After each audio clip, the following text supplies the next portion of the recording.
थाना वहां से अधिक दूर नहीं था और थाने की और जाते समय ब्योमकेश ने कहा, क्या तुमने इस बात पर ध्यान दिया कि इंस्पेक्टर सुखमय कितना दुष्ट आदमी है?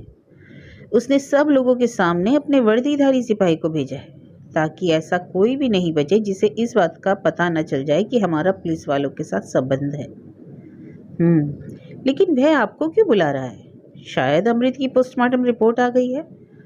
हम दोनों ने जैसे ही थाने में कदम रखा, थानेदार सुखमय के मुंह से शहद टपकने लगी। स्वागतम ब्योमकेश बाबू, स्वागतम अजीत बाबू, कृपया स्थान ग्रहण कीजिए। आप यहाँ इस कुर्सी पर बैठिए। ब्योमकेश बाबू, मैं तो आप ही के पास आने वाला था, लेकिन आप स्वयं आ गए हैं। हे। यह अमृत की पोस्टमार्टम रिपोर्ट है। मैं आपके दिमाग की दाद देता हूँ। आपने बिल्कुल सही कहा था, उसकी हत्या सचमुच गोली मारकर की गई थी। थानेदार ने रिपोर्ट ब्योमकेश को थमा दी। यह सुखमय बाबू भी बड़े विचित्र प्राणी है।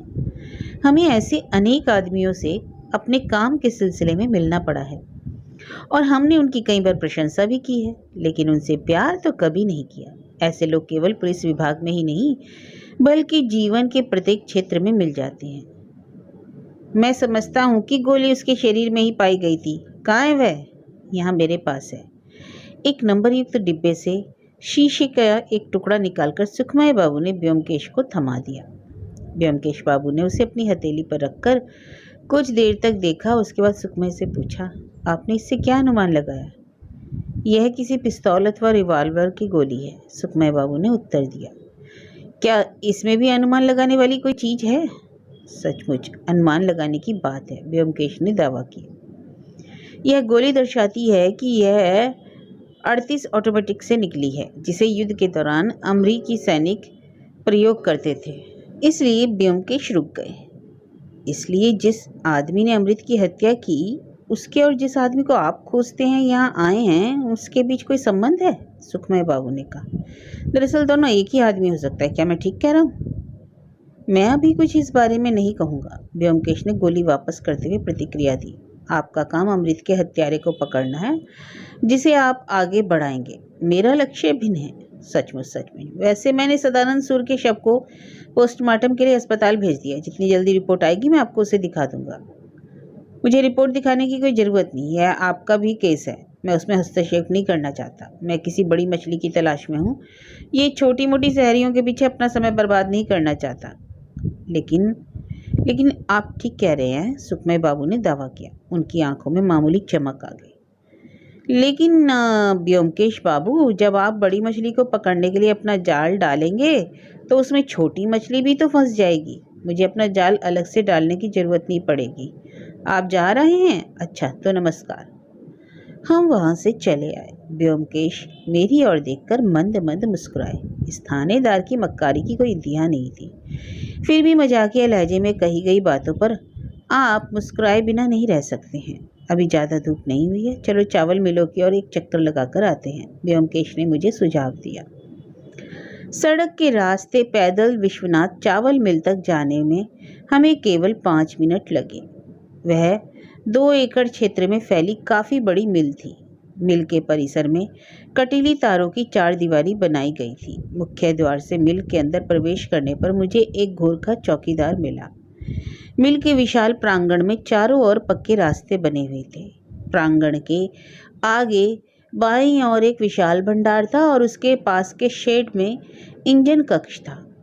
उससे थोड़ी दूरी पर धान साफ करने के लिए नालीदार टीन का एक बरामदा बना हुआ था। उसके दाहिनी ओर गोदाम था। उसी पंक्ति में कार्यालय और कर्मचारियों के कमरे बने हुए थे, जिसमें एक कमरा मिल के मालिक का था। प्रातःकालीन गतिविधियां शुरू हो चुकी थी क्योंकि धान फटकने की आवाजें आने लगी थी। मजदूर अपने काम में लगे हुए थे। बैलगाड़ियों और घोड़ा तांगों पर धान चावलों के बोरों की तहें लादी और उतारी जा रही थी। उस मिल के मालिक का नाम विश्वनाथ मलिक था। थाने से उसका नाम लेने और उसे एक गुमनाम पत्र भेजने के बावजूद अभी तक हम उसे अपनी आंखों से देख नहीं सके थे। उनके पास गोरखा से संदेश भिजवाने के बाद हमने मिल में प्रवेश किया। ऑफिस में पहुंचने पर हमें पता चला कि विश्वनाथ बाबू वहां नहीं थे। वहां पारंपरिक गद्दियों पर एक युवक बैठा काम कर रहा था। उसकी नजरें बही खातों पर टिकी थी। क्या चाहिए आपको? क्या विश्वनाथ बाबू अंदर है? हम लोग यहाँ पुलिस की ओर से आए हैं। उसने चौकन्ना होते हुए फुर्ती से उत्तर दिया। कृपया अंदर आइए। कृपया आप लोग स्थान ग्रहण कीजिए। मालिक मिलके काम का निरीक्षण कर रहे हैं। वे किसी क्षण यहाँ आ सकते हैं। क्या मैं उन्हें बुलाने के लिए संदेश भेजूं?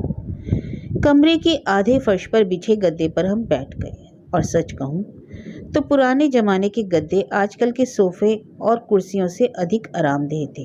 एक मोटा सा मसनद अपनी ओर खींचते हुए ब्योमकेश ने कहा, अरे नहीं, उसकी कोई ज़रूरत नहीं है। मुझे 2-4 प्रश्न करने हैं जिनके उत्तर तुम भी दे सकते हो। शायद तुम यहाँ हिसाब किताब देखने वाले मुनीम हो। क्यों? उस आदमी ने संदिग्ध रूप से अपने हाथ मलते हुए कहा, हाँ, मैं मुख्य लेखापाल चीफ अकाउंटेंट हूँ। आपके इस सेवक का नाम नीलकंठ अधिकारी है और आप ब्योमकेश बख्शी हैं। ब्योमकेश ने मुस्कुराते हुए सिर हिलाया। नीलकंठ ने अपनी आंखें चमकाते हुए उन्हें आदर से देखा। ऐसे अनेक लोग हैं जिनका दिल पुलिस का नाम सुनते ही द्रवित हो जाता है, और सबसे बड़ी बात यह है कि जब ऐसे लोग ब्योमकेश बख्शी का नाम सुनते हैं तो उनकी भावनाएं बाढ़ के पानी की तरह हिलोरे लेने लगती हैं। सामान्यतः वे शांत नहीं रह पाते हैं। नीलकंठ अधिकारी भी उन्हीं लोगों में से एक था। उसके हाव भाव से प्रतीत होता था कि ऐसा कोई काम नहीं था जो वह ब्योमकेश के लिए ना कर सकता हो। वह प्रश्नों के उत्तर देने के लिए तैयार था, यहाँ तक कि वह बिना पूछे भी कई प्रश्नों के उत्तर दे सकता था। आप काफ़ी अनुभवी आदमी दिखाई देते हैं, ब्योमकेश ने कहा।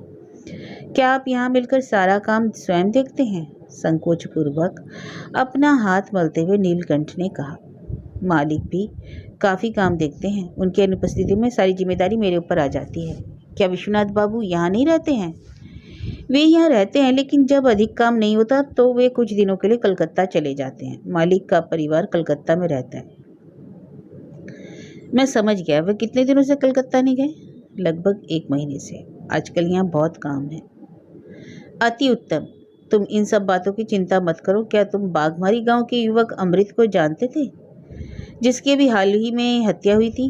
जी हाँ, मैं उसे जानता था, नीलकंठ ने उत्सुकता पूर्वक उत्तर दिया। अमृत कई बार काम पाने के लिए मालिक के पास आता रहता था। लेकिन क्या तुम सदानंद सूर को भी जानते थे?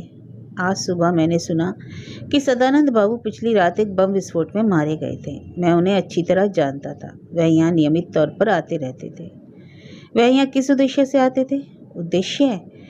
वह मालिक के बहुत करीबी व्यक्ति थे। वह यहाँ कभी भी आकर बैठ जाते थे और कुछ धूम्रपान करने के बाद मालिक से बातें करते थे। उनका कोई अन्य उद्देश्य नहीं था। लेकिन नीलकंठ खामोश हो गया। इसका मतलब वह एक प्रकार से संदेशवाहक थे, लेकिन किसके?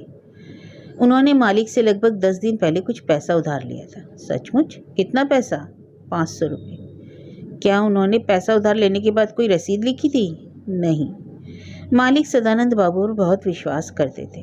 बही खाते में वह रकम उनके नाम ऋण के रूप में लिखी गई थी। वह पैसा शायद डूब गया। नीलकंठ ने व्यथित मन से सिर हिलाया। ब्योमकेश अपनी हथेली पर चेहरा टिकाए कुछ देर तक विचार मग्न रहे। मुझे कोई जानकारी नहीं थी कि वे क्या सोच रहे थे, लेकिन थोड़ी देर बाद घोड़े के हिनहिनाने की आवाज़ सुनकर उनकी तंद्रा टूटी। मैंने यहाँ ढेर सारे घोड़े देखे हैं, उन्होंने अपनी आंखें उठाते हुए कहा। क्या वे सभी घोड़े आपके हैं? जी हाँ, वे सारे घोड़े हमारे ही हैं, नीलकंठ ने बड़े उत्साहपूर्वक उत्तर दिया। मालिक को घोड़े से बहुत प्यार है। हमारे पास कुल 9 घोड़े हैं। सचमुच?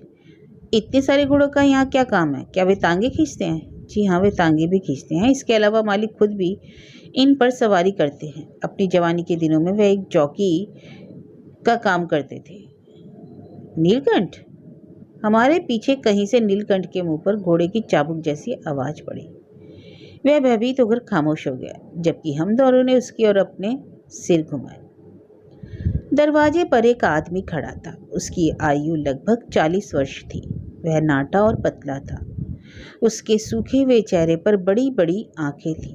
हालांकि उसने अपने शरीर पर बिना बाजू की कमीज और छोटी पैंट पहनी हुई थी, लेकिन उसके शरीर में कोई विकलांगता नहीं थी। उसके पैर धनुष के समान टेढ़े थे।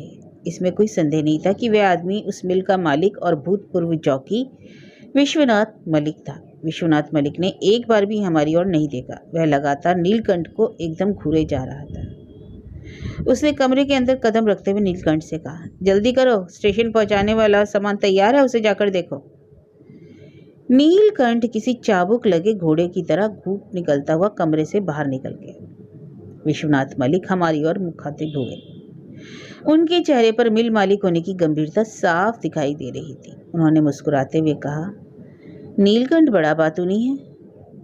क्या वह आप लोगों को मेरे भूतपूर्व जॉकी होने की कहानियां सुना रहा था?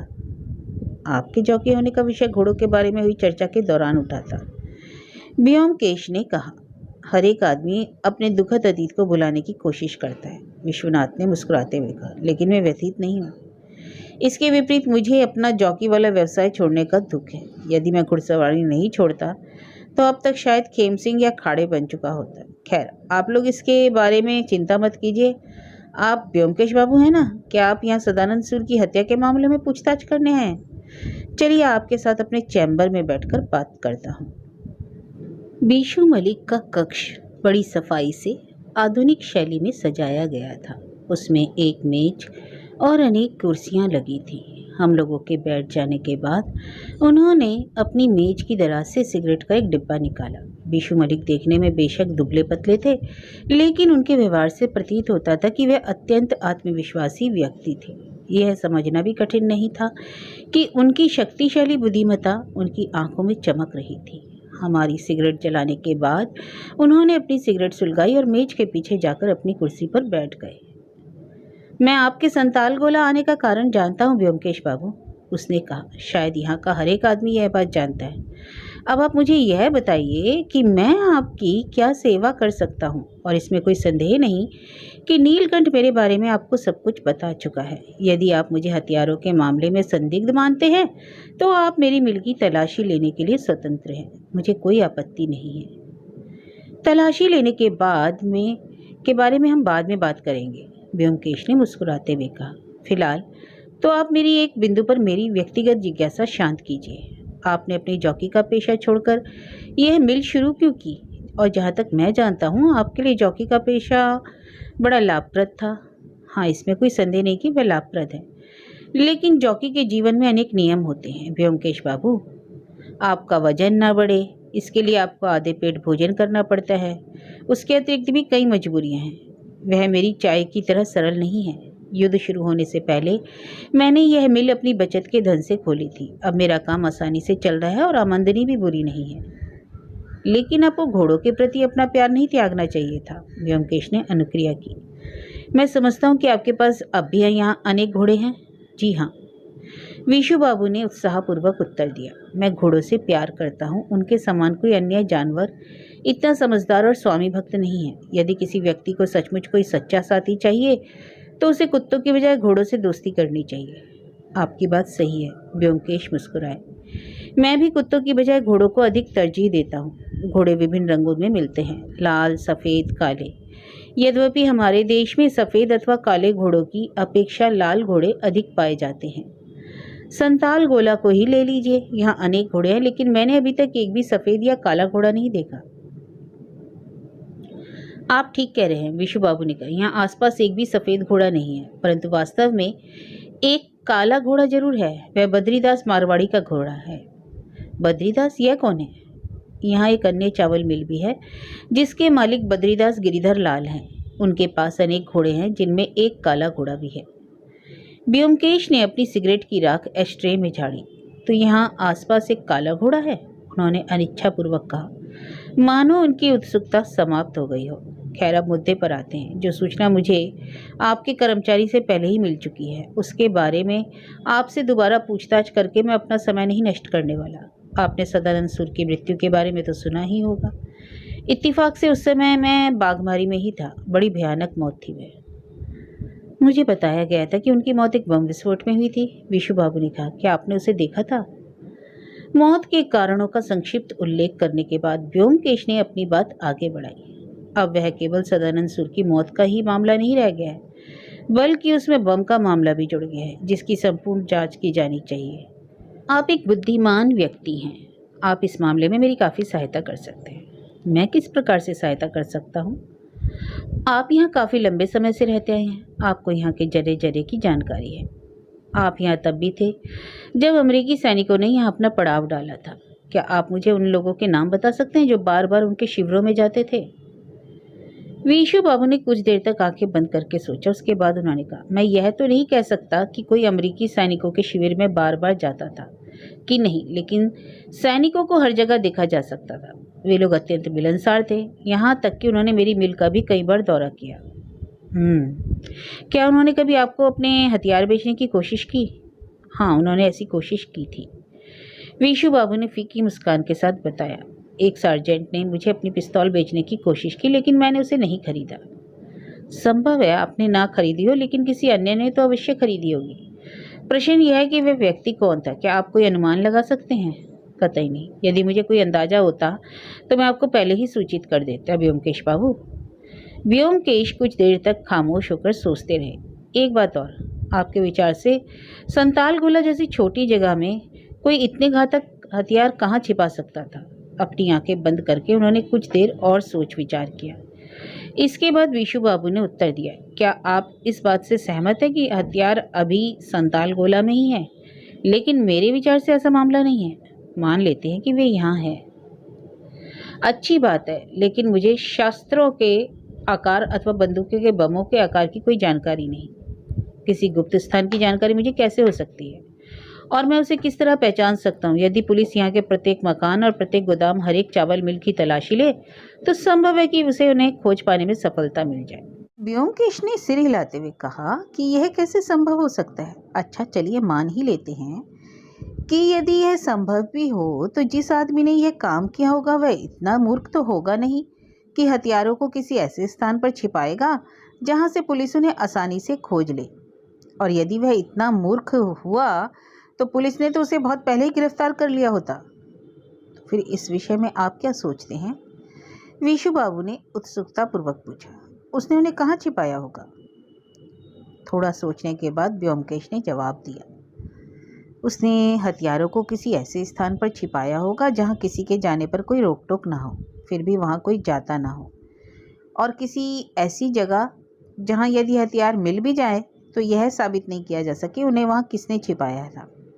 अर्थात वह जंगल। व्योमकेश ने अपने पीछे खुली खिड़की की ओर इशारा करते हुए कहा। पिस्तौलों और हथगोलों को वहां जमीन के नीचे अथवा झाड़ियों में छिपाना कोई कठिन काम तो नहीं, लेकिन उन्हें खोज पाना मुश्किल ही नहीं, असंभव कार्य है। और यदि आप उन्हें खोज भी लें तो यह कैसे सिद्ध करेंगे कि उन्हें वहां किसने दबाया या छिपाया था? आप ठीक कह रहे हैं, विशु बाबू ने उत्साहित होकर अपनी प्रतिक्रिया दी। जंगल की संभावना तो मेरे दिमाग में एक बार भी नहीं उत्पन्न हुई। अवश्य ही हथियार जंगल में कहीं छिपाए गए होंगे। सचमुच, शायद मुझसे भी कोई भूल हुई है, व्योमकेश ने कहा। लेकिन यदि मैंने कोई गलती की थी तो उसकी जांच करने की जरूरत है। नहीं व्योमकेश बाबू, आप ठीक कह रहे हैं, विशु बाबू ने घोषणा की। बिना कोई विलंब किए जंगल की तलाशी की ही जानी चाहिए, और वास्तव में अब हमें यही करना होगा। व्योमकेश ने सहमति जताई। लेकिन जंगल कोई छोटा नहीं है, उसकी तलाशी लेने में काफ़ी समय लगेगा और उसमें बहुत अधिक आदमियों की भी ज़रूरत पड़ेगी। आज तो कोई समय नहीं है, लेकिन कल। व्योमकेश चुप हो गए। उन्होंने इस दौरान हवाओं को भी चेतावनी दे दी और अब वह खुद पर नियंत्रण पाने की कोशिश कर रहे थे। विशु बाबू के ऊपर एक छोटी किंतु तेज नज़र डालने के बाद उन्होंने कहा, मैंने आपके ऊपर विश्वास करके आपको अनेक गोपनीय जानकारियां दे दी हैं। ये बातें आपको विश्वसनीय मानकर बताई हैं। मुझे आशा है कि आप मेरा विश्वास नहीं तोड़ेंगे। आप इस बात से आश्वस्त रहें कि इनमें से कोई भी जानकारी मेरी ज़बान से बाहर नहीं आएगी। विशु बाबू ने अनुक्रिया की। अरे, आप जा रही हैं क्या? हाँ, अब हमारे लिए यहाँ से जाना ही अच्छा है। मैं अब उस मारवाड़ी से मिलना चाहता हूँ। आपने उसका नाम क्या बताया था? अरे हाँ, बद्रीदास की मिल। अच्छा, देखता हूँ मुझे वहाँ से कोई जानकारी मिलती है या नहीं। मुझे आज शाम को रामिदी जाना है, जहाँ सदानंद सुर के बहनोई रहते हैं। बहरहाल, क्या सदानंद सुर ने आपको बताया था कि उन्हें 500 रुपये किस लिए चाहिए थे जो उन्होंने आपसे उधार लिए थे? वह यहीं आसपास कहीं एक आयुर्वेदिक दवाखाना खोलना चाहते थे, विशु बाबू ने कहा, लेकिन उनके पास पर्याप्त पूंजी नहीं थी। यही कारण है कि उन्होंने मुझसे उधार लेने का अनुरोध किया था। यद्यपि वह गरीब थे, लेकिन वह बहुत अच्छे आदमी थे, इसलिए मैंने उन्हें वह पैसा दे दिया था। मुझे पूरा विश्वास है कि यदि वह जीवित होते तो मेरा पैसा अवश्य लौटा देते, लेकिन चिंता ना करें, इतनी छोटी रकम के लिए मैं अपनी रातों की नींद नहीं गंवाने वाला हूँ। मुझे तो आश्चर्य केवल इस बात का है, सदानंद बाबू जैसे सीधे साधे आदमी को किसने मारा और क्यों? क्या उनका कोई गोपनीय जीवन था? क्या वह जैसे दिखाई देते थे उनका असली स्वरूप वैसा नहीं था? शायद। व्योमकेश ने एक प्रतिक्रिया दी। फिर भी ये चीज़ें अभी स्पष्ट नहीं है और हो सकता है कि आज शाम को उनके बहनोई से मिलने के बाद हमें उनका असली चेहरा उजागर कर सकें। फिलहाल नमस्कार, फिर हम दोबारा मिलेंगे। व्योमकेश उनके दरवाजे तक वापस आए और विशु बाबू के पास जाकर धीरे से बताया, मैं आपसे कोई बात पूछना भूल गया था। क्या आपको अभी हाल में कोई गुमनाम पत्र मिला था? विशु बाबू ने उन्हें चौंकते हुए देखा। हाँ, मुझे पत्र मिला था, लेकिन आप यह बात कैसे जानते हैं? एक या दो अन्य लोगों को भी वह पत्र मिला था, इसलिए मैंने सोचा कि शायद आपको भी मिला हो। उस गुमनाम पत्र में क्या लिखा गया था? क्या उसमें आपको धमकी दी गई थी? यह रहा वह पत्र। विशु बाबू ने अपनी दराज खोलकर हमें वह पत्र दिखाया जो हमने स्वयं लिखा था। व्योमकेश ने उन्हें वापस देने से पहले पत्र को सावधानी से पढ़ा। क्या आप कोई सुराग लगा सके कि यह पत्र किसने लिखा होगा? कोई नहीं, विशु बाबू ने उत्तर दिया। मेरे जीवन में कोई रहस्य नहीं है जिसमें कोई अपने लाभ के लिए मेरा शोषण कर सके। तो क्या आपका कोई दुश्मन? अरे कई दुश्मन है। किसी कारोबारी आदमी का हर एक आदमी दुश्मन होता है। फिर उन्हीं में से किसी ने आपको भ्रमित करने के लिए पत्र लिखा होगा। नमस्कार, बहुत धन्यवाद। तो आप मेरी मिल की तलाशी नहीं लेंगे? हम अपना समय क्यों नष्ट करें विश्वनाथ बाबू? व्योमकेश मुस्कुरा पड़े। और वह जंगल? आज नहीं, जंगल की खोजबीन के लिए काफ़ी तैयारी करनी पड़ेगी। चलो अजीत, गर्मी बढ़ रही है, हमें बद्रीदास मारवाड़ी से थोड़ी चर्चा करके वापस भी लौटना है।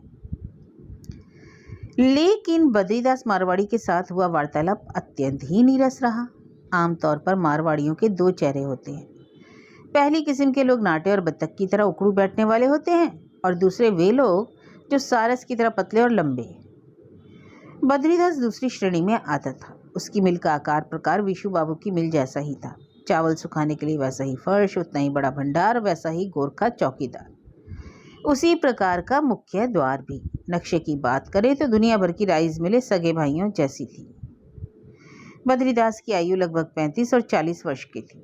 वह भी गद्दीदार तकियों पर बैठा हुआ अपना कारोबार चलाता था। जिस समय हम वहां पहुंचे वह अखबारों में ब्याज दरों की खबरें पढ़ रहा था। हमारी सूरतें देखने और परिचय जानने के बाद उसकी आंखों में बेचैनी दिखाई पड़ी। हमारी ओर देखने से पहले उसने अपने कमरे के कोने में निगाह दौड़ाई। व्योमकेश द्वारा किए गए प्रश्नों के उत्तर उसने संक्षिप्त तथा अलापकार तरीके से दिए थे। कुछ ही नमूने पेश किए जाते हैं। क्या आप अमृत को जानते थे? जी नहीं। क्या आप सदानंद सूर को जानते थे? जी नहीं। क्या आपको कोई गुमनाम पत्र मिला? जी नहीं। क्या आपके पास कोई काला घोड़ा है? जी नहीं। कुछ अन्य प्रश्नोत्तर के बाद व्योमकेश वहां से जाने को उद्यत हुए। बद्रीदास को टटोलती हुई निगाहों से देखने के बाद उन्होंने कहा, फिलहाल तो यहाँ से जा रहा हूँ, लेकिन मैं जल्द ही आपकी मिल की तलाशी का वारंट लेकर आऊँगा। एक निष्ठावान व्यक्ति के रूप में बद्रीदास ने अपनी गवाही में कोई परिवर्तन नहीं किया। जी नहीं, उसने उत्तर दिया। हम वहाँ से शुभ होकर वापस लौटे। अभी हमने गेट के बाहर कदम ही रखा था कि एक दुबला पतला व्यक्ति, एक बंगाली, हमारा पीछा करने लगा। पान से रंगे दांत दिखाते हुए उसने कहा, क्या व्योमकेश बाबू हैं? क्या आप बद्रीदास से कुछ पूछ रहे थे? तुम्हें कैसे पता? वहाँ तो कोई भी नहीं था। थोड़े और दांत दिखाते हुए उस आदमी ने कहा, मैंने वहाँ छिपकर सारी बातें सुनी। बद्रीदास सवेत झूठ बोल रहा था। वह अमृत को जानता था, वह सदानंद सूर को भी जानता था। उसे एक गुमनाम पत्र भी मिला था और यहाँ तक कि उसके पास एक काला घोड़ा भी है। वह एक मक्कार मारवाड़ी है और सच कहें तो आदमी की शक्ल में एक शैतान है।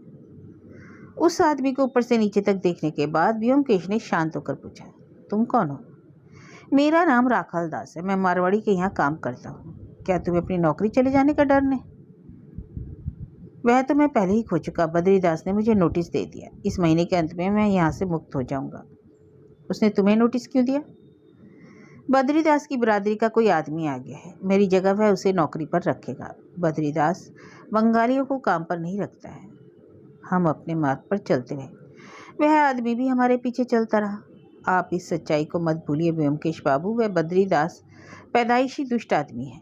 यहाँ ऐसा कोई काम नहीं जिसमें वह माहिर ना हो। गबन, धोखा, काला बाजारी। पीछे उसकी ओर देखे बिना व्योमकेश ने अपने हाथ हवा में लहराए, उसे दूर रहने का संकेत दिया। विश्राम गृह पहुंचने के बाद व्योमकेश ने आराम कुर्सी पर बैठकर अंगड़ाई ली और छत में लगे पंखे की ओर देखते हुए कहा, शायद वह ईश्वर से कुछ कह रहे थे। आपने उस बड़े बहरूपिया को हमारे सामने ला दिया। अपनी कमीज उतारते हुए मैं भी उसकी बगल में पैड पर बैठ गया। अब जबकि आप यहाँ के लगभग सभी संभावित संदिग्धों से मिल चुके हैं, तो आपने क्या निष्कर्ष निकाला व्योमकेश? मुझे सब कुछ समझ आ गया, उन्होंने उत्तर दिया, लेकिन इसका तब तक कोई लाभ नहीं जब तक कि मैं इन कारगुजारियों में लगे असली संदिग्ध को नहीं पहचान लेता। और वह काले घोड़े की कहानी क्या है? व्योमकेश ने आत्मलाप में उत्तर दिया, कुछ तो गड़बड़ है। बद्रीदास का काला घोड़ा, जरूर ही कुछ गड़बड़ है। आप सोचते हैं कि हत्यारा काले घोड़े पर सवार होकर सदानंद सुर की हत्या करने गया था, लेकिन क्यों? घोड़े की पीठ पर बैठकर जाने से उसे क्या मदद मिलेगी? उससे उसे मदद मिली होगी, लेकिन उसने उसे मदद करने के साथ साथ नुकसान भी तो पहुंचाया है, इसलिए मैं चकित हूँ। चिंता मत करो। उन्होंने अपना सिर मेरी ओर घुमाया। विश्वनाथ मलिक के बारे में तो तुम क्या सोचते हो? यही कि वह पहले एक जॉकी था, उसे कुत्तों की बजाय घोड़ों से प्यार था। इसके अलावा मैं कोई निष्कर्ष नहीं निकाल सकता। लेकिन क्या उसे इतनी सारी अंदरूनी जानकारी देना सही था? अगर जंगल की तलाशी लेने की खबर बाहर आ गई तो क्या होगा? क्या अब अपराधी पहले से अधिक चौकन्ना नहीं हो जाएगा? व्योमकेश ने निराश होते हुए उत्तर दिया, लेकिन इसके बावजूद कि मैंने उसे चेतावनी दे दी, मुझे विश्वास है कि वह किसी को कुछ नहीं बताएगा। परंतु यदि उसकी जबान फिसल गई तब तो कोई चिंता की बात है। तुम चिंता मत करो, नीलकंठ अधिकारी भी सच्चा आदमी मालूम पड़ता है।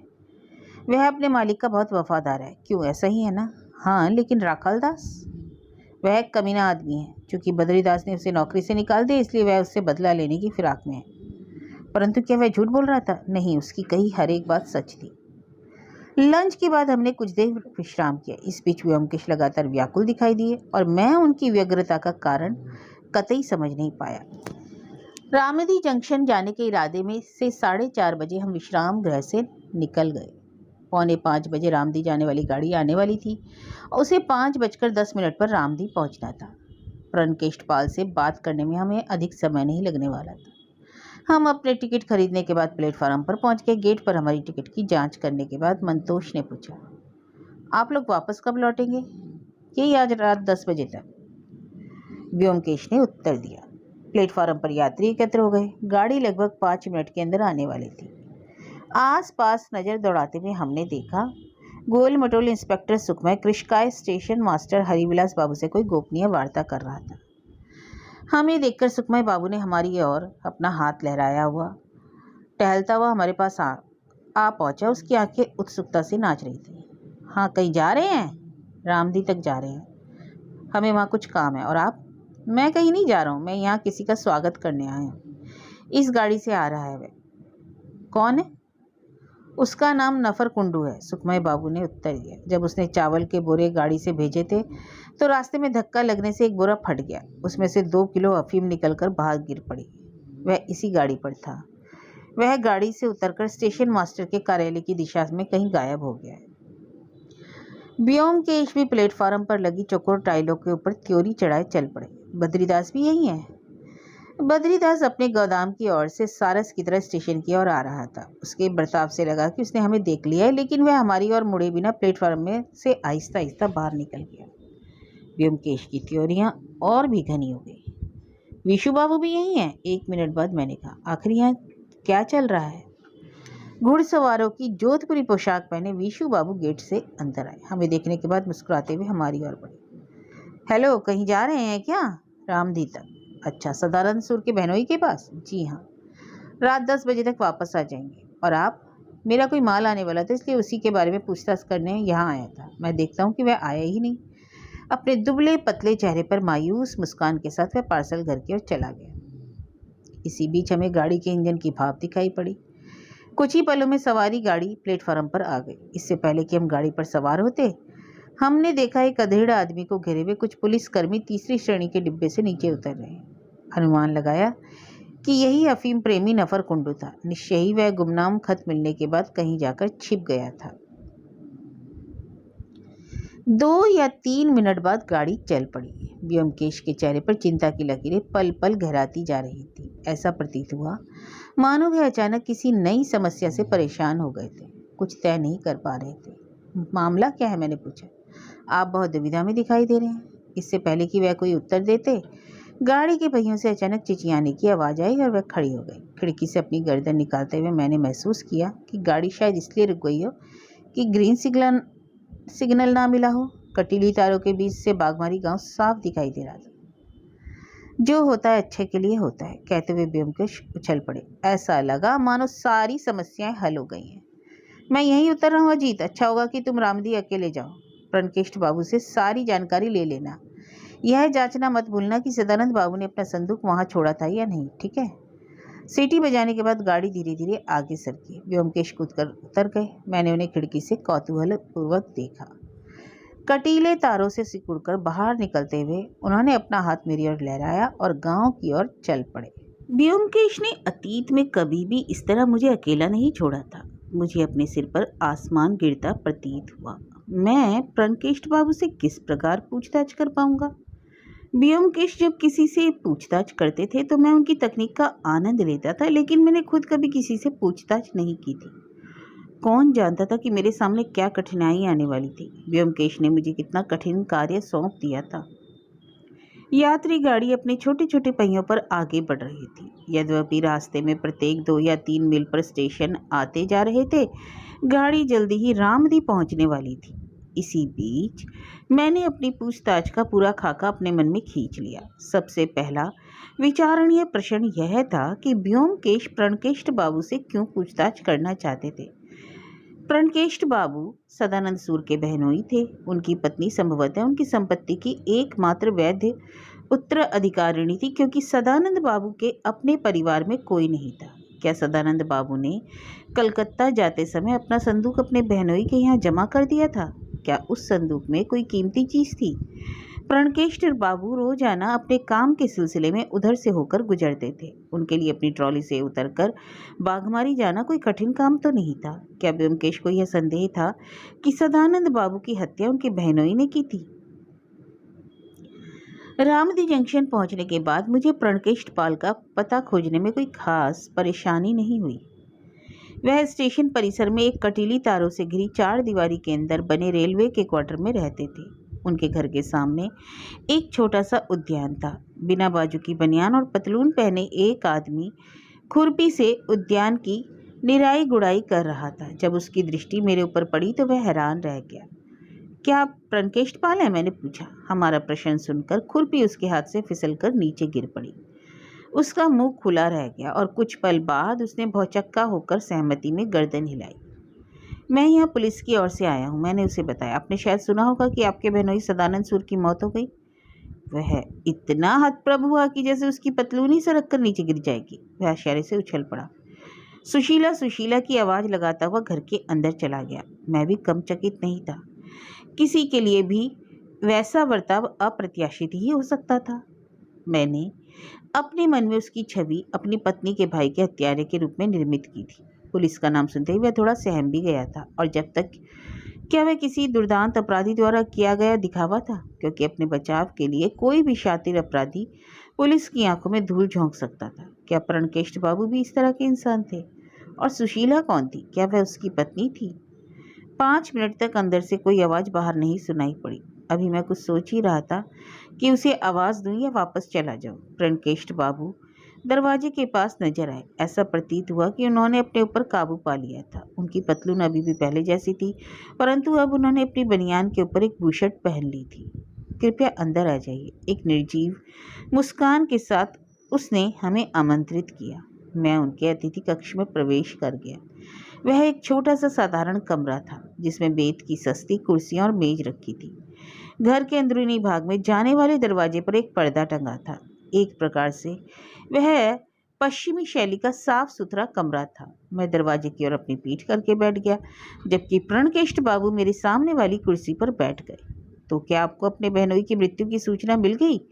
मैंने अपनी बात शुरू की। अरे जी हाँ, अपने ख्यालों से बाहर आते हुए प्रणकेष्ठ बाबू ने हामी भरी। आपको उनकी मौत के बारे में कब पता चला? आज सुबह। किसने सूचना दी? हरिबिलास बाबू ने संताल गोला से टेलीफोन किया था। माफ़ कीजिए, क्या आपकी पत्नी सदानंद बाबू की बहन यहाँ हैं? उत्तर देने से पहले प्रणकेष्ठ बाबू की आंखें मेरी ओर से हटकर दरवाजे पर टिक गई। उन्होंने जवाब दिया, जी हाँ, वह यहीं है। मैंने अपने पीछे अचानक खुले पर्दे की ओर अपनी गर्दन घुमाई। मेरे लिए यह अनुमान लगाना कठिन नहीं था कि प्रणकेष्ठ बाबू की पत्नी सुशीला पर्दे के पीछे खड़ी होकर अपने पति को निर्देश दे रही थी। आपकी पत्नी भी मेरे विचार से अत्यंत दुखी होगी। प्रणकेष्ठ बाबू ने एक बार फिर पर्दे की ओर देखते हुए कहा। जी हाँ, वह बहुत दुखी है। आपकी पत्नी सदानंद बाबू की उत्तराधिकारिणी है, क्यों, ऐसा ही है ना? अरे नहीं, मुझे इसकी कोई जानकारी नहीं है। मेरे कहने का तो क्या सदानंद बाबू के आपके संबंध में सौहार्दपूर्ण थे?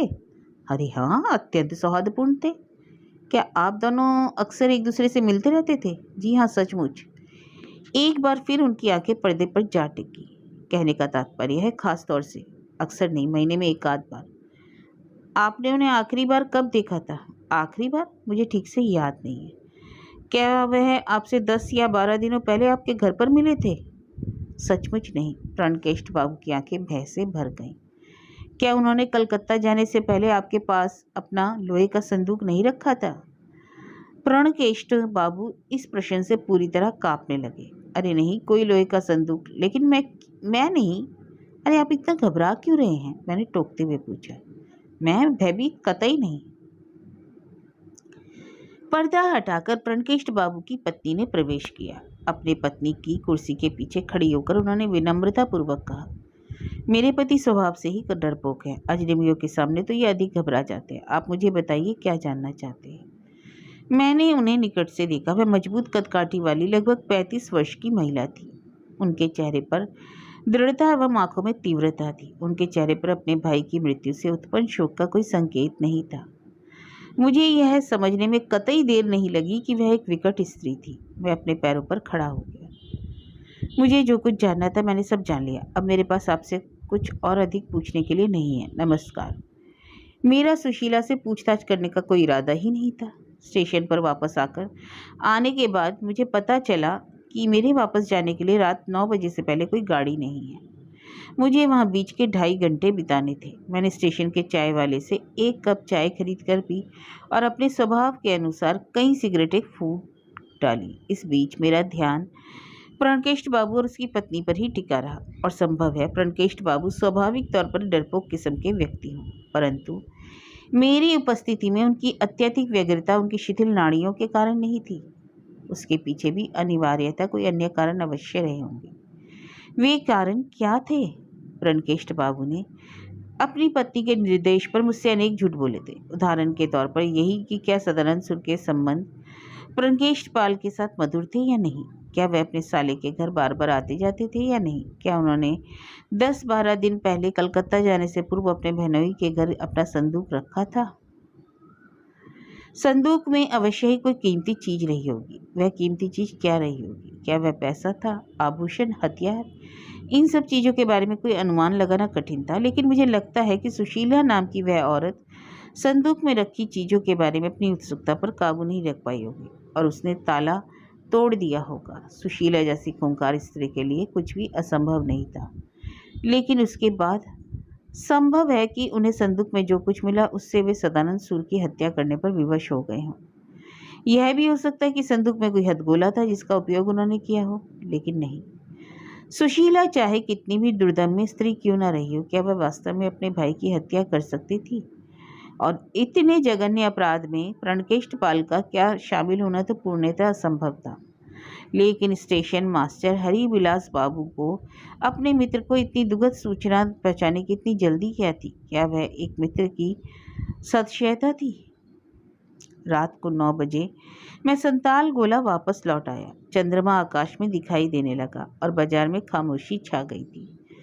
मुझे व्योमकेश के विश्राम गृह में मिलने की उम्मीद थी, लेकिन वह मुझे कहीं भी दिखाई नहीं दिए। आखिर वह थे कहाँ? उनका खाना बन चुका था। विश्राम गृह का नौकर बरामदे में बैठा ऊँघ रहा था। मैंने उससे कहा कि वह खाना परोसकर थाली को ढककर रख दे और अपने घर चला जाए। वह चला गया। लैंप को मध्यम करके मैंने बिस्तर पर अंगड़ाई ली। कमरे के पीछे वाली खिड़की से चांद की रोशनी छनकर आ रही थी।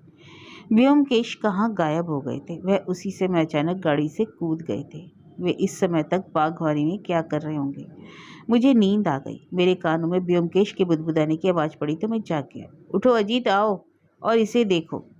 क्या? मैंने झटके से उठकर बैठते हुए पूछा। धीरे बोलो, मेरी बाँह पकड़कर मुझे पीछे वाली खिड़की पर ले गए। बाहर की ओर संकेत करते हुए उन्होंने पूछा, क्या तुम उन्हें देख सकते हो?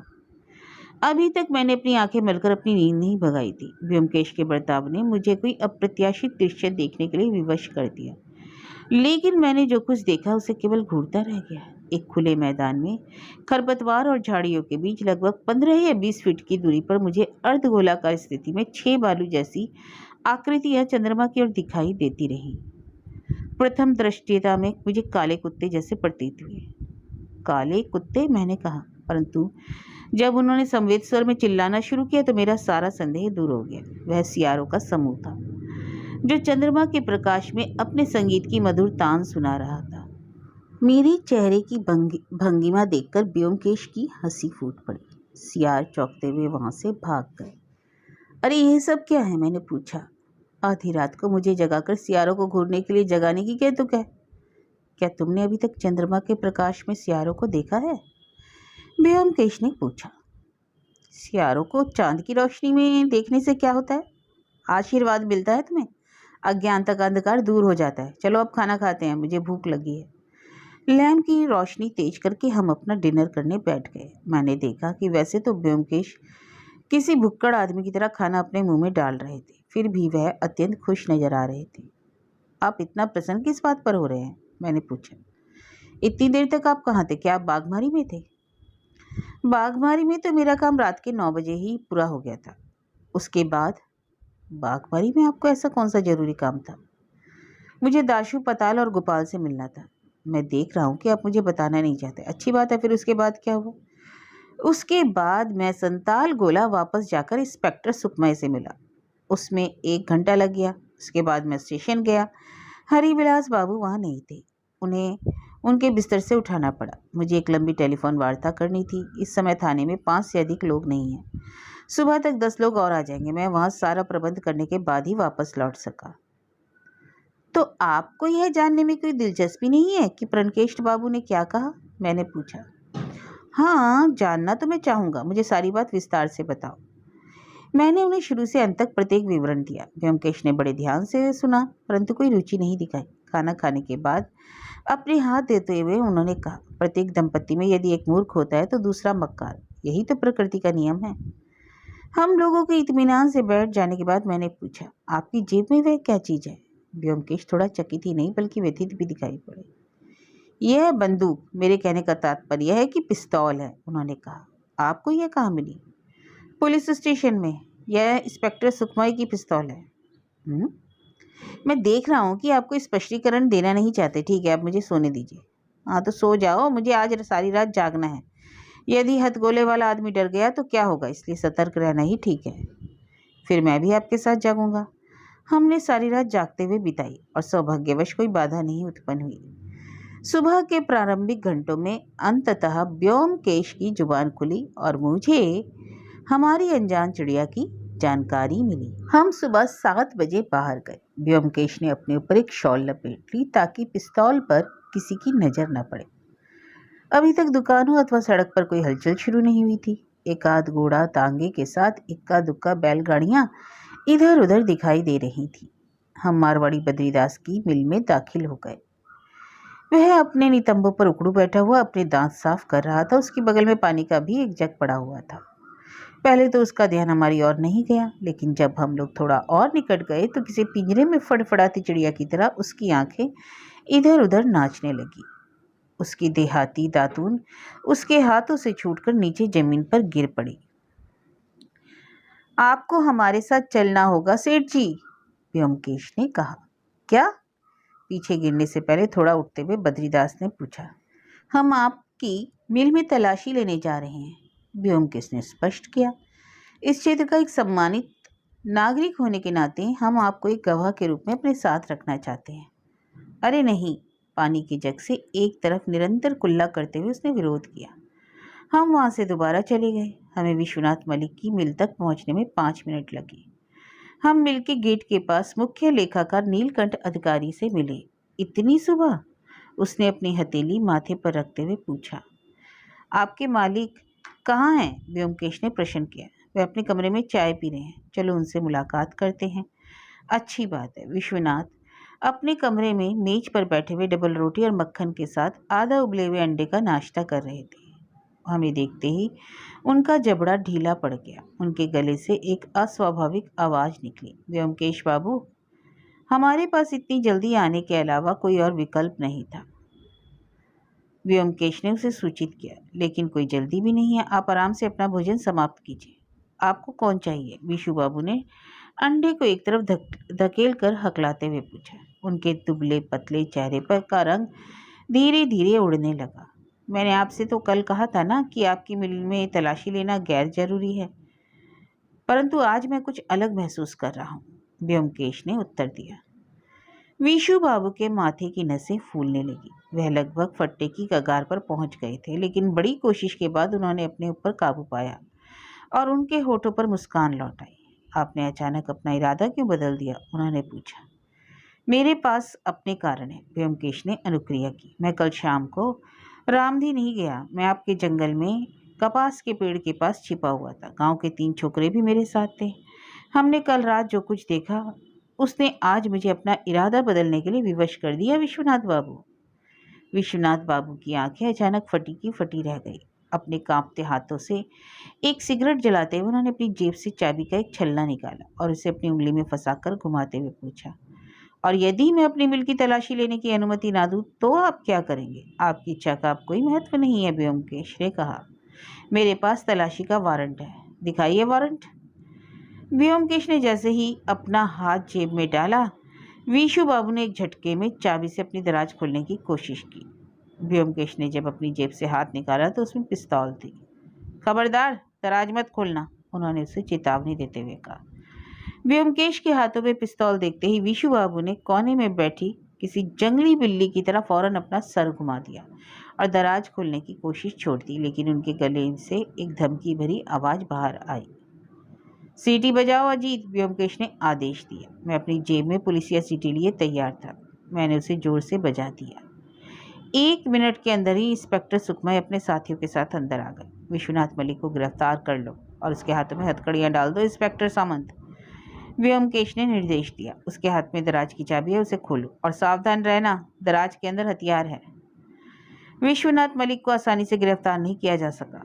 उसने जंगली बिल्ली की तरह खींचने की कोशिश की। 5 या 6 लोगों की बड़ी मशक्कत के बाद उसकी कलाइयों में हथकड़ी डालने में सफलता मिली और जब उसकी दराज खोली गई तो उसमें 38 बोर की 26 ऑटोमेटिक अनगिनत गोलियां और 14 हथगोले मिले। काले बाजार में उसकी कीमत कम से कम 20,000 होगी।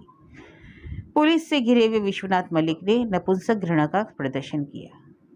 अचानक उसने आक्रामक होते हुए कहा, अच्छी बात है, अच्छी बात है, मैं चोरी के हथियार बेचता हूँ, लेकिन क्या आपके पास इस बात का कोई सबूत है कि मैंने अमृत और सदानंद सुर की हत्या की? इस बात का निर्णय न्यायालय करेगा कि कोई सबूत है या नहीं, व्योमकेश ने शांतिपूर्वक उत्तर दिया। इन पिस्तौलों में एक पिस्तौल वह भी है जिससे तुमने अमृत की हत्या की। अमृत के शरीर में उसकी गोली पाई गई थी और शस्त्र परीक्षण में इसे प्रमाणित करना कठिन नहीं होगा। विश्वनाथ मलिक की आंखों में आंसू आ गए। उसने अपनी हथकड़ियों से अपना माथा फोड़ लिया और बेहोश हो गया। उस दिन दोपहर को विश्राम गृह में खाना खाने के बाद हम 2 अलग अलग बिस्तरों पर लेट गए। पताल, दाशु और गोपाल बारंबार व्योमकेश के कौशल के प्रति आभार जताने के बाद अपने घर चले गए। अपराधी को मुख्यालय भिजवाने के बाद इंस्पेक्टर सुखमय सामंत थाने के अन्य पुलिसकर्मियों को अंडे की प्लेट पर यह जताने की कोशिश कर रहे थे कि संदिग्ध हत्यारे को पकड़ने में उनकी भूमिका अत्यंत महत्वपूर्ण थी, जिसकी प्रशंसनीय गाथा वह उन्हें सुना रहे थे। संक्षिप्त खामोशी के बाद कस्बे की दैनिक गतिविधियां पूर्वतः शुरू हो गई थी। 1 का 1 और 2 का 2 की आवाज़ें बाजार में सुनाई देने लगी। अमृत एवं सदानंद सूर जैसे 2 अज्ञात लोगों की असामयिक मृत्यु से कुछ अवरोध जरूर उत्पन्न हुआ था, परंतु दैनिक जीवन की गतिविधियों का प्रभाव निर्बाध रूप से जारी था और संभवतः ऐसी ही स्थिति हत्यारों को फांसी पर लटका दिए जाने के बाद भी बनी रही। 1 के लिए 1 और 2 के लिए 2 की आवाज़ें बाजार में भविष्य में भी सुनाई देती रहेंगी। तुम दोनों की आत्मा को शांति। छत की ओर देखते हुए व्योमकेश ने गहरी सांस ली। मुझे सदानंद सूर की मृत्यु का कोई अफसोस नहीं, उन्होंने कहा, लेकिन बेचारा अमृत इतनी छोटी आयु में ही नाहक मारा गया। क्या आप मुझे प्रारंभ से कहानी बताएंगे? यह कहानी सदानंद सूर से शुरू होती है। व्योमकेश ने कहा, यदि वह नहीं होता तो हम अवैध शस्त्र विक्रेता को पकड़ पाने में सफल नहीं होते, इसलिए हम यह कहानी उसी से शुरू करते हैं। सदानंद सूर के स्वभाव से मुझे ज्ञात हुआ कि वह अत्यंत कंजूस और गुन्ना आदमी था। वह अपने रहस्यों को उजागर करने में कोई दिलचस्पी नहीं लेता था। उसकी आर्थिक स्थिति अच्छी नहीं थी। उसने अपनी बहन की शादी का खर्च तो उठाया, लेकिन अपनी शादी नहीं की। उसके पास एक पैतृक घर, थोड़ी सी जमीन और संताल गोला में थोड़ी सी चावल की बिक्री तथा आयुर्वेदिक दवाओं की बिक्री इत्यादि ही उसकी आय के स्रोत थे। और चूंकि वह अकेला रहता था, इसलिए मामूली सी आमदनी और कम पैसों से भी उसका काम किसी प्रकार चल जाता था। लेकिन वह भौतिक भोग विलास से मुक्त नहीं था। यह बात सही है कि वह एक कृपण व्यक्ति था और अपने ऊपर अधिक धन खर्च नहीं करता था, परंतु इसका यह अर्थ कदापि नहीं है कि उसकी निजी इच्छाएं थी ही नहीं। सदानंद बाबू के पास इच्छाएं तो थी, लेकिन नकदी नहीं थी। शायद वे अपनी छोटी सी आमदनी में से कुछ पैसे बचा लेते थे, लेकिन उनका स्वभाव उन्हें अपनी मौज मस्ती के लिए पैसे खर्च करने की इजाजत नहीं देता था। इस प्रकार समय बीतता गया और उनकी आयु बढ़ने लगी और भोग विलास की शक्ति भी उसी के अनुसार क्षीण होने लगी। शायद वह अपनी अतृप्त कामनाओं के साथ ही अपना सारा जीवन बिता देते, लेकिन 45 वर्ष की आयु में उनके सामने एक अवसर स्वयं उपस्थित हो गया। सदानंद बाबू अक्सर विश्वनाथ बाबू की मिल में जाते थे और विश्वनाथ बाबू की दराज में पाई गई आयुर्वेदिक दवाओं की शीशियों की आपूर्ति उन्हें निश्चय ही सदानंद बाबू द्वारा दी गई थी। उनकी घनिष्ठता इसी मार्ग से प्रगाढ़ हुई। इसके बाद सदानंद बाबू को अनजाने ही विश्वनाथ बाबू के जीवन का सघनतम रहस्य ज्ञात हो गया, और वह रहस्य था अवैध हथियारों का कारोबार। और यह कहना कठिन है कि उन्हें इसकी जानकारी कैसे हाथ लगी। शायद उन्हें इस बात का पता चल गया था कि उन्होंने अपने अवैध हथियार कहाँ छिपा कर रखे थे। कपास का पेड़ सदानंद बाबू के घर से अधिक दूर नहीं था और संभव है कि सदानंद बाबू ने किसी दिन उन्हें वहां देख लिया हो। सदानंद बाबू उन हथियारों एवं बमों को चुरा सकते थे, परंतु उन्होंने वह रास्ता नहीं अपनाया। सदानंद बाबू को अवैध हथियारों को काला बाजार में बेचने का कोई अनुभव नहीं था। उसके बजाय उन्होंने भिन्न मार्ग अपनाया। मुझे पैसा दो वरना मैं तुम्हें नंगा कर दूंगा, उन्होंने विश्वनाथ बाबू से कहा। अर्थात विशु मलिक को ब्लैकमेल करने का एक आसान उपाय भी मिल गया था। विशु मलिक स्वयं भी लाचार था। उसे उन्हें मजबूरन 500 रुपये देने पड़े। वह पैसा लेकर सदानंद बाबू के घर गए। उनकी मौज मस्ती का समय निकलता जा रहा था, इसलिए वह अधिक विलंब नहीं कर सकते थे। उन्होंने कलकत्ता जाने का फैसला किया, लेकिन वह अपने स्वभाव से ही अत्यंत सतर्क रहते थे, इसलिए सारा पैसा अपने साथ नहीं ले जाना चाहते थे। बहरहाल अपने खाली मकान में पैसा रखकर जाना उन्हें खतरनाक महसूस हुआ, इसलिए उन्होंने एक भिन्न रवैया अख्तियार किया। और यह कल्पना अधिक भयावह भी नहीं है। सदानंद बाबू अपना सारा पैसा अपने लोहे के संदूक में रखते थे और जो कुछ वह बचा पाते थे उससे उसी में जोड़ते जाते थे। शायद उन्हें कुछ पैतृक आभूषण भी विरासत में मिले थे। इसके बाद वह एक हाथ में संदूक और दूसरे हाथ में कैनवस का बैग लेकर निकल पड़े। उन्होंने अपना संदूक अपने बहन बहनोई के घर रामधी में रखने के बाद मौज मस्ती के लिए कलकत्ता जाने की योजना बनाई। सदानंद सूर अपनी मंजिल की ओर निकल पड़े, लेकिन इस बीच विशु मलिक ने उन्हें जाते देख लिया था। वह अभी तक अपना अवैध हथियारों का काला कारोबार बड़े आराम से चला रहा था, लेकिन अब वह सदानंद के जाल में फंस गया। और सदानंद सूर जब तक जिंदा रहते उसके बचने का कोई उपाय नहीं था, क्योंकि सदानंद उससे फिरौती वसूलना जारी रखते। उसने सदानंद सूर से मुक्ति पाने का निर्णय लिया। वह बुद्धिमान था और उसके पास घातक हथियार भी थे। उसके लिए सदानंद से पीछा छुड़ाना कोई कठिन कार्य नहीं था। अपनी बहन के घर संदूक जमा कराने के बाद सदानंद संभवतः कलकत्ता में हंसी खुशी अपना समय बिता रहे थे। इसी बीच विशु मलिक सूर्यास्त के बाद अपने घोड़े पर सवार होकर जंगल में गया और कपास के पेड़ में छिपाए अपने शास्त्रागार से एक हथगोला निकाल लाया, ताकि वह सदानंद सूर के घर में उसे लगा सके। सदानंद सूर ने कलकत्ता से लौटने के बाद जैसे ही अपने घर में दाखिल होने की कोशिश की कि गोला फट गया। तो लेकिन सदानंद सूर के लौटने से पहले भी तो एक घटना हुई थी। विशु मलिक को जब भी कोई हथियार बेचने की जरूरत पड़ती, वह घोड़े पर सवार होकर जंगल में जाता था। एक रात लगभग 10 बजे अमृत जिस समय अपनी बचिया खोज रहा था, उसने जंगल में एक काला घोड़ा देखा था। उसे भ्रम हो गया कि उसने भूत के रूप में काला घोड़ा देखा। जब उसने अपने दोस्तों को के उकसाने पर जंगल में पुनः प्रवेश किया तो उसने न केवल घोड़े को कपास के पेड़ के नीचे खड़ा देखा, बल्कि उसके सवार को भी पहचान लिया। विशु मलिक शायद उस रात सदानंद सूर के घर में बम लगाकर वापस जा रहा था। वे दोनों एक दूसरे को जानते थे। अमृत ने विशु मलिक के यहाँ नौकरी की अर्जी दी थी। विशु मलिक ने महसूस किया कि हथौड़ा फटने के बाद संभवतः अमृत अपनी गवाही में बता दे कि उसने उस रात विशु मलिक को सदानंद सुर के घर के पीछे देखा था। अमृत ने शायद उसे सदानंद सुर के घर के पीछे वाली दीवार से उसे उनके घर में कूदते हुए देख भी लिया था। इसलिए उसने सोचा कि अमृत का जिंदा रहना उसके लिए सुरक्षित नहीं है। विशु मलिक के पास एक ऑटोमेटिक पिस्तौल थी। अमृत की हत्या करने के बाद वह अपने काले घोड़े पर सवार होकर गायब हो गया। जब मैंने अपराध स्थल की जांच की तो मुझे सबसे विचित्र चीजें वहां घोड़े की मौजूदगी लगी। अमृत ने तो अपने हिसाब से भूत घोड़ा देखा था, लेकिन मुझे जीवित घोड़े की नाल के निशान मिले थे। हर स्थिति में इस अपराध से एक घोड़ा जुड़ा हुआ था, और जब तक हम नहीं जानते थे कि वास्तव में अपराधी कौन था, लेकिन वह जो कोई भी था घोड़े पर सवार होकर जंगल में आया था। घोड़े पर सवार होकर यात्रा जल्दी पूरी हो जाती है, परंतु वह लोगों का ध्यान भी आकर्षित करती है। अपराध करने का इच्छुक कोई भी आदमी कभी नहीं चाहेगा कि लोगों का ध्यान उसके ऊपर आकर्षित हो। तब फिर वह आदमी घोड़े पर सवार होकर जंगल में क्यों गया? इसके पीछे भी कोई अवश्य कारण होगा। क्या कारण? क्या वह कारण सदानंद सुर के घर की पीछे वाली ऊंची दीवार को लांघना था? घोड़े की पीठ पर से अहाते के अंदर कूदना आसान था, और अहाते से वापसी को आसान बनाने के लिए उसके कोने में एक अमरूद का पेड़ भी था। उसके ऊपर चढ़कर अहाते के बाहर खड़े घोड़े के पास उतरना आसान था, लेकिन क्या केवल वही एकमात्र कारण था, या उसके अतिरिक्त कुछ और भी?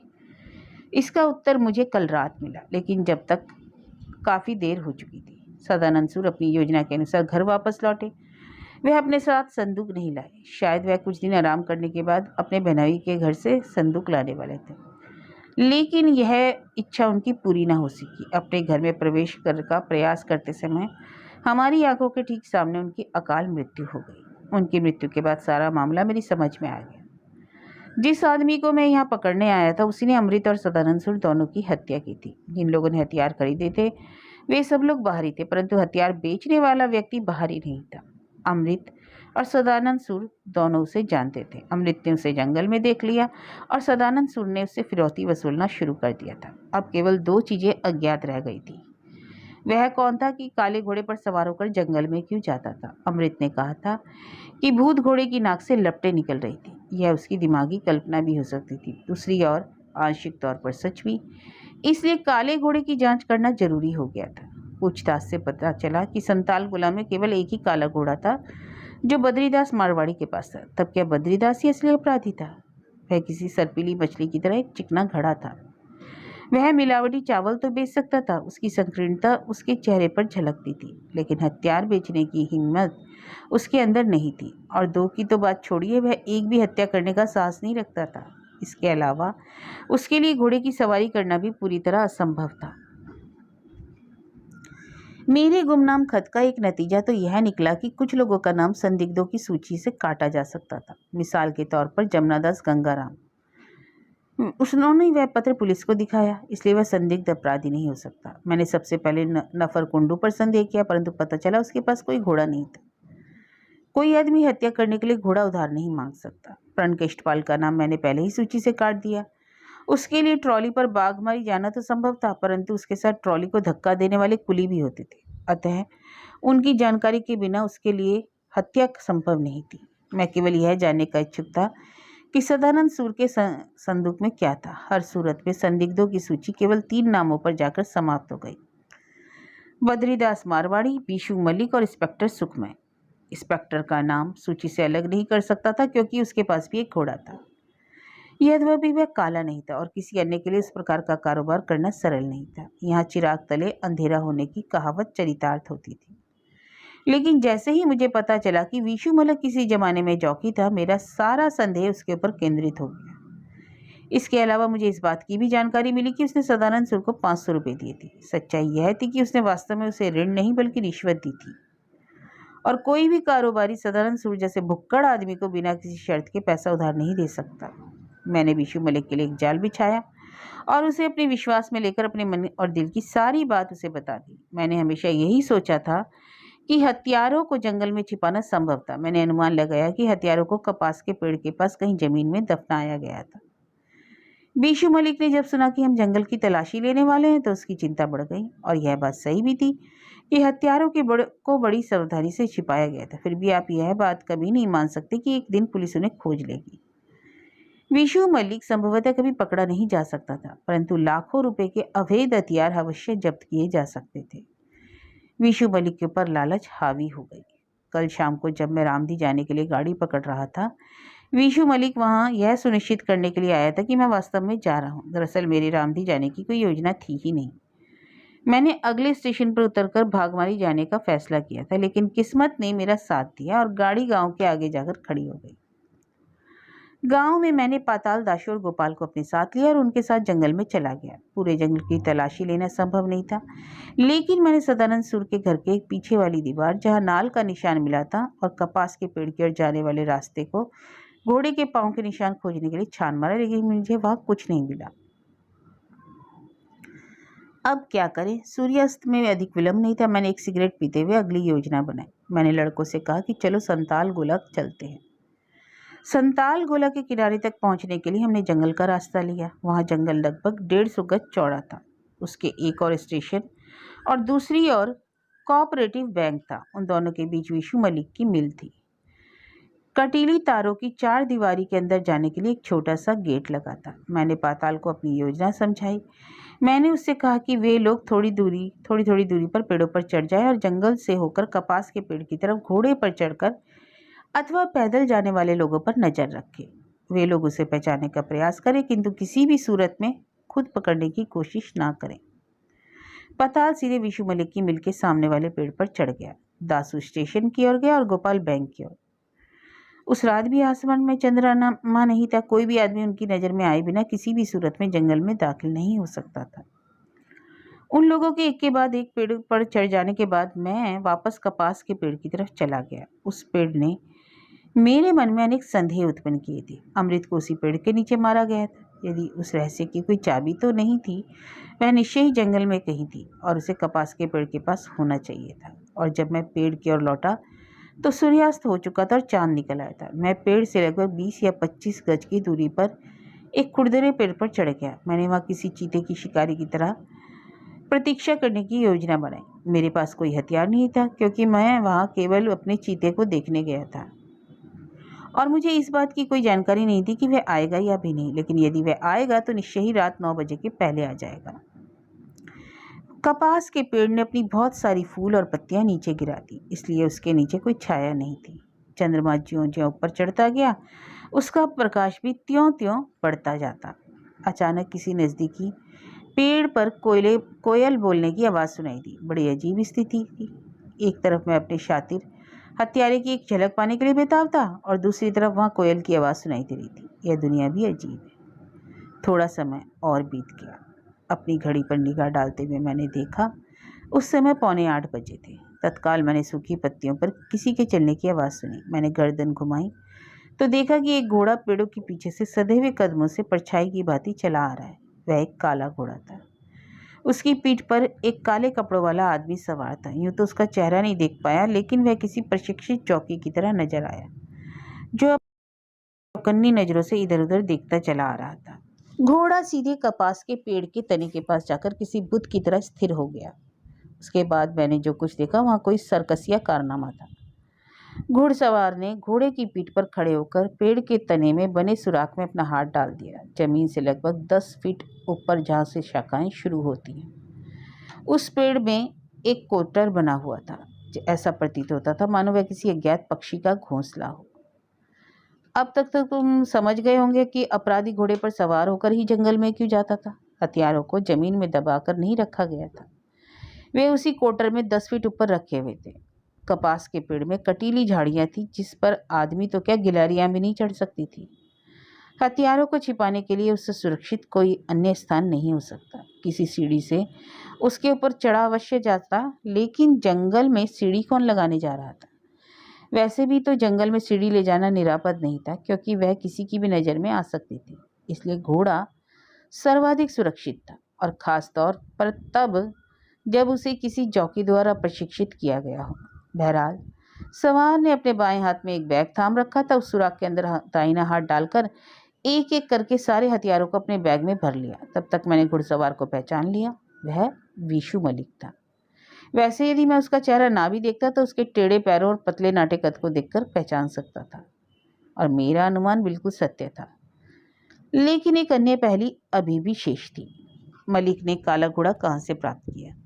यदि उसके पास सचमुच कोई काला घोड़ा था तो वह मुझसे झूठ बोलकर नहीं निकल सकता था, चाहे वह इतना ही चतुर क्यों ना रहा होता। सच्चाई यह है कि जब मैंने उसके पास कोई काला घोड़ा होने का प्रश्न किया था तो वस्तुतः वह उस समय उसका महत्व नहीं समझ पाया था। यद्यपि उसने इस बात की कल्पना भी नहीं की थी कि किसी काले घोड़े को इस केस से कोई लेना देना नहीं था। मैंने काले घोड़े का रहस्य उस रात घर वापस लौटने के बाद उजागर कर दिया था।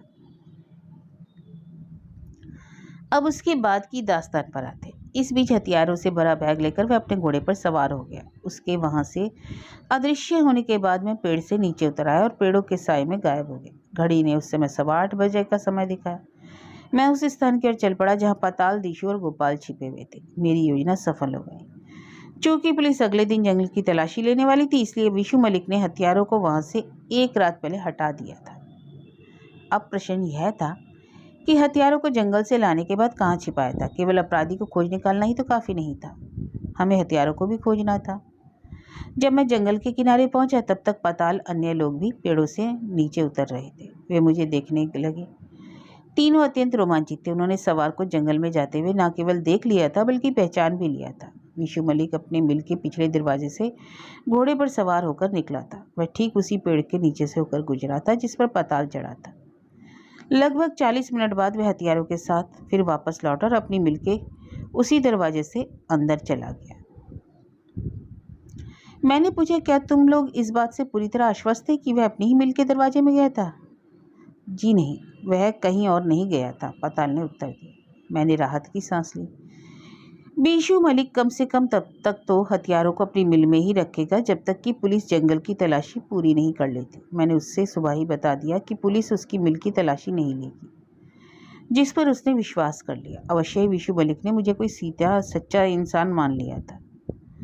मैंने उन लड़कों की पीठ थपथपाई और शाबाशी देते हुए कहा कि मैंने अमृत की हत्या के मामले को हल कर लिया है। तुम लोगों का ढेर धन्यवाद, लेकिन तुम लोग मुझसे आज रात कोई अन्य प्रश्न मत करना। कल सुबह 9 बजे मेरे पास आना, तुम्हें सारी जानकारी मिल जाएगी।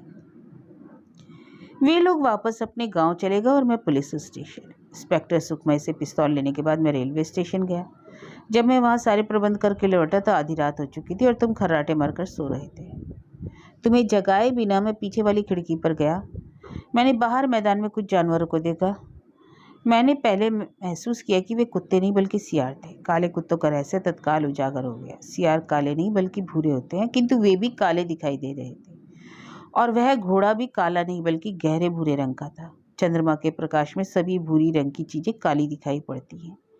यही कारण था कि अमृत ने काला भूत घोड़ा देखा था। मैंने भी काला ही देखा। यह था काले घोड़े का रहस्य। खाने की मेज पर तुमने प्रणकेष्टपाल की और पत्नी की कहानी सुनाई। यह समझना मुश्किल नहीं था कि उनसे गलती कहाँ हुई। प्रणकेष्टपाल बेशक अपने काम में कुशल था, परंतु घर में उसकी कतई नहीं चलती थी। वहां उसकी पत्नी का रास्ता। वास्तव में सदानंद बाबू ने अपना संदूक अपनी बहन के पास छोड़ा था। पहले उसका ताला तोड़कर नहीं खोला गया था, लेकिन जब सुशीला को पता चला कि उसके भाई की हत्या हो चुकी है तो उसने ताला तोड़ने में जरा भी नहीं झिझक की। उसने ताला तोड़ा तो उसके अंदर जो कुछ मिला सब अपने पास रख लिया। संभवतः अपने भाई की संपत्ति का अधिकार विरासत के रूप में उसे ही मिलता, लेकिन यह बात कानून के सामने नहीं कह सकते। बुद्धिमानी इसी में है कि जो कुछ हाथ लगे उसे अपने पास रख लो। यही बहन सुशीला का मनोविज्ञान था। परंतु प्रणकेष्टपाल एक ऐसा इंसान है जिसे सही गलत की पहचान है, इसलिए वह तुम्हारे सामने घबरा गया। और उसके बाद बताने के लिए कुछ भी नहीं है। अब वह वेद व्यास के विश्राम करने का समय है। कौन जानते हैं कि विशु मलिक जैसे कितने अन्य महान लोग खामोशी से इस भारत जैसे अद्भुत देश में शीर्षासन कर रहे हैं। हल्की मुस्कान के साथ व्योमकेश ने अपनी करवट बदली। लगभग भोर हो चुकी है। उन्होंने कहा, जितना संभव हो उतनी देर सो जाओ, क्योंकि हम लोग आज रात को कलकत्ता वापस लौट रहे हैं।